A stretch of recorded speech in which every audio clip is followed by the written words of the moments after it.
أعوذ بالله من الشيطان الرجيم بسم الله الرحمن الرحيم الحمد لله رب العالمين والصلاة والسلام على أشرف الأنبياء والمرسلين سيدنا ومولانا أبي القاسم محمد وعلى أهل بيته الطيبين الطاهرين المعصومين المظلومين ولعنة الدائمة الباقية على اعدائهم اجمعین من الآن الى یوم الدین۔ ناظرین محترم اور ہمارے سامعین، جب ہم لوگ فدق کا مقدمہ پیش کر رہے ہوتے ہیں اور جناب زہرا سلام اللہ علیہا کی حقانیت کو بتا رہے ہوتے ہیں، تو جیسے کہ آپ کو معلوم ہے کہ فدق کا ایک دعویٰ بعنوان ہبہ کیا جاتا ہے اور ایک دعویٰ بعنوان وراثت کیا جاتا ہے۔ جب وراثت کے دلائل دیتے ہیں کہ دیکھو وراثت میں خود تمام امت والے شریک ہیں اور ان کو حق ہے کہ وہ اپنے والد یا والدہ کی وراثت پا سکیں، بالخصوص والد کی، کیونکہ یہاں پر موضوع جو ہے وہ والد کے عنوان سے تھا، اور حتیٰ انبیاء علیہم السلام بھی اپنے ماں باپ، اپنے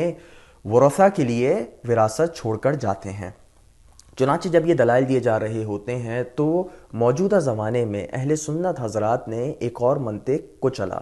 میں تمام اہل سنت حضرات کو نہیں کہوں گا کیونکہ اچھے خاصے ان میں سے علم نہیں رکھتے، لیکن ان کے بعض علماء انہوں نے اپنی کتابوں میں بھی جو ہمارے مطالعے سے گزرتی ہیں اور گزر رہی ہیں اور گزریں گی، جس میں وہ اس روایت کو لاتے ہیں، اور اسی طریقے سے ہمارے اور دیگر حضرات جو ویڈیو وغیرہ بناتے ہیں انہوں نے اس روایت کو نقل کیا، اور انہوں نے مختلف شیعہ کتابوں سے روایت کو نقل کیا کہ دیکھو شیعہ فقہ میں خاتون وراثت نہیں پاتی، کیونکہ لفظ کیا ہے، ان النساء لا یرثن، کہ خواتین، یعنی ظاہر بظاہر لفظ اس کا ترجمہ کیا وہ کر رہے ہیں، وہ جو کر رہے ہیں کہ خواتین وراثت میں کوئی حق نہیں پاتی، اور اس کے بعد جو ہے وہ بڑا پروپیگنڈا کیا جاتا ہے کہ کس طریقے سے جناب زہرا وہ بھی خاتون تھیں اور وہ کس طریقے سے حق پا سکتی تھی۔ اس نے مسئلہ ہی ختم کر دیا۔ کہتا ہے ان الاحول ان ابی عبداللہ علیہ السلام قال سمعتہ یقول لا یرثن النساء من العقار شیئا، کہ عورتوں کو زمین اور باغوں سے ورثہ ملتا ہی نہیں ہے۔ تو یہ واقعتاً اتنا جاہلانہ اعتراض ہے، میں معذرت کے ساتھ یہ لفظ مجھے استعمال کرنا پڑا، وہ اس وجہ سے کیونکہ اگر انہی روایات کو دیکھ لیتے اور انہی کانٹیکس میں جو پورے اس سیاق و سباق میں روایات آئی ہیں اگر آپ کو نظر آ جاتی تو آپ کو اندازہ ہو جاتا کہ وہاں پر نساء سے مراد کیا لیا جا رہا ہے۔ کہ ذہن میں رکھیے کہ جب کہا جاتا ہے لفظ نساء، النساء، تو اس سے واقعتاً پوری جنس سے خواتین مراد دیے جا سکتے ہیں، اگر آپ ادھر الف لام میں جنس مراد لیجئے یعنی ال جنسی، یا اس سے جو ہے وہ خاص عہدی، یعنی اب میں اس بحث میں نہیں جانا چاہ رہا، یعنی خاص جو ہے وہ ایک صنف کی بات کی جا سکتی ہے یا خاص خاتون کی بات کی جا سکتی ہے، ضروری نہیں کہ ادھر تمام خواتین کو مراد لیا جائے۔ جس طریقے سے آج بھی ہمارے یہاں محاورہ رائج ہے کہ یہ میری خاتون ہے، یعنی میری خاتون سے مراد کیا کہا جاتا ہے، یعنی یہ میری بہن یا یہ میری والدہ نہیں ہے بلکہ یہ میری گھر والی ہے یا یہ میری خاتون ہے، تو یہ بات مراد لی جاتی ہے کہ یہ میری بیوی ہیں۔ تو لفظ نساء ادھر بیویوں کے لیے آیا ہے، ذہن میں رہے، بیویوں کے لیے آیا ہے۔ خود قرآن مجید میں یا نساء النبی، ذہن میں رہے، یا نساء النبی کا لفظ آیا ہے، تو کیا اس سے نبی سے ملحق جتنی بھی خواتین تھیں وہ سب کی سب مراد لی جائیں گی؟ نہیں، بلکہ اس سے خاص اور خاص رسول کی ازواج مراد لی جا رہی ہیں۔ تو لفظ نساء ضرور آیا ہے لیکن نساء سے مراد کیا ہے؟ ازواج مراد لی گئی ہیں۔ تو شیعہ فقہ میں مسئلہ یہ ہے کہ جب مرد مرتا ہے، جب شوہر مرتا ہے، جو اس کی بیوی ہوتی ہے، وہ بیوی جو فکس پراپرٹیز ہیں، جو آپ کہہ لیجئے کہ جو خالصتاً زمینی چیز ہیں، جو غیر منقول ہیں، ان غیر منقول کی جو قیمت ہوگی اس میں سے خاتون کو کوئی میراث نہیں ملے گی، اور اس پر بے تحاشا روایات الکافی میں ہیں، اسی طریقے سے تہذیب الاحکام اور اسی طریقے سے وسائل میں جو ان روایات کو جمع کیا گیا ہے آپ لوگ ملاحظہ فرما سکتے ہیں۔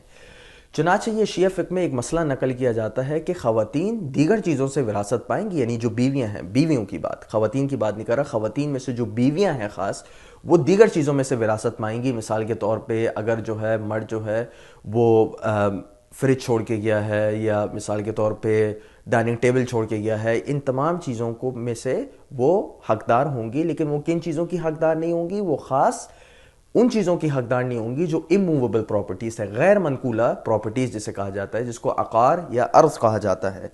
چنانچہ اس میں سے وہ حقدار نہیں ہوں گی. تو یہاں پہ خاص جب لفظ نساء آپ دیکھیں تو لفظ نساء سے مطلق تمام خواتین مراد نہیں بلکہ وہ ازواج مراد ہیں جن کے شوہر وفات پا چکے ہیں. اور یہ روایت ہے ہمارے سامنے الکافی کی جلد نمبر 7 صفحہ نمبر 129 کی، جس میں لکھا ہوا ہے کہ لا ترث النساء من عقار الدور شیئا، کہ خواتین یا خواتین سے مراد کون؟ وہ خاص خواتین جو زوجات ہوں وہ بالکل حصہ نہیں پائیں گی. کس میں سے؟ اموویبل پراپرٹیز میں سے. ہاں دیگر چیزوں میں سے جو اس پراپرٹی پہ چیزیں بنی ہوئی ہوں گی، جو بلڈنگ بنی ہوئی ہوں گی اور جو دیگر چیزیں ہوں گی ان چیزوں میں سے حصہ پا سکتی ہیں، لیکن اصل جو ریئل پراپرٹی ہے یا زمین ہے اس میں سے حصہ نہیں پائیں گی. اور اس کے بعد جو ہے جو تعویل نقل کی جاتی ہے وہ یہ تعویل نقل کی جاتی ہے کہ وہ خواتین جو اس کا لاحقہ ہے، وہ روایت کا لاحقہ کہتا ہے کہ یہ خواتین ماں بعد دیگر حضرات سے شادی کر لیں گی، دیگر حضرات سے شادی کر لیں گی، تو وہاں پر بھی وہ عین ممکن ہے کہ وہ بعد میں حقدار بنے یا جو بھی معاملات ہوں. تو یہ بتایا جا رہا ہے کہ یہاں پر خاص ازواج کا ذکر کیا جا رہا ہے. یہ ہمارے سامنے تہذیب الاحکام ہے اور جلد نمبر اس کی 9 ہے اور صفحہ نمبر 346 ہے.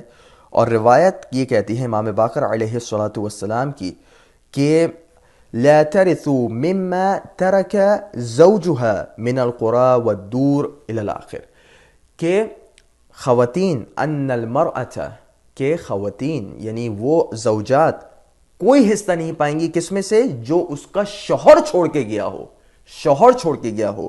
مما ترک زوجها یعنی شوہر چھوڑ کے جا رہا ہو.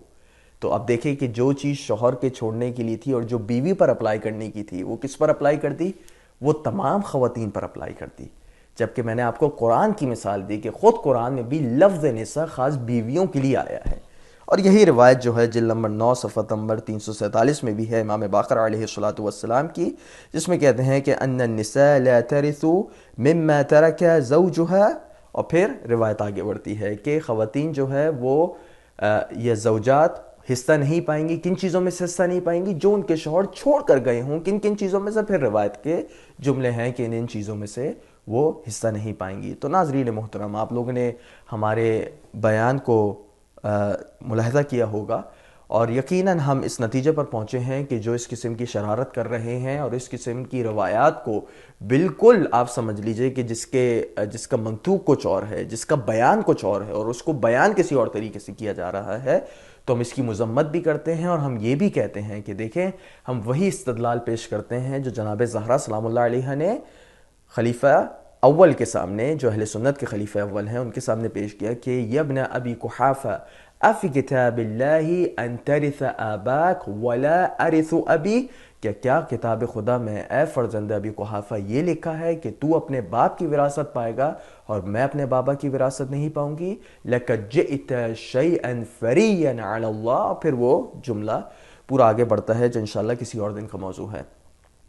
تو ناظرین محترم، انشاءاللہ ہم فدق پر اور جملہ شبہات جو ہیں اس کے بھی جوابات انشاءاللہ اپنی فیوچر کی ویڈیوز میں دیں گے. آپ لوگ ضرور ہمارے چینل کو دیکھیے اور انشاءاللہ لطف اندوز ہوئیے، اور اگر واقعتاً آپ لوگ کے لیے فائدہ مند ہے تو آپ لوگ دیگر حضرات تک ارسال کر سکتے ہیں. وصلی اللہ علی محمد و آلہ الطاہرین.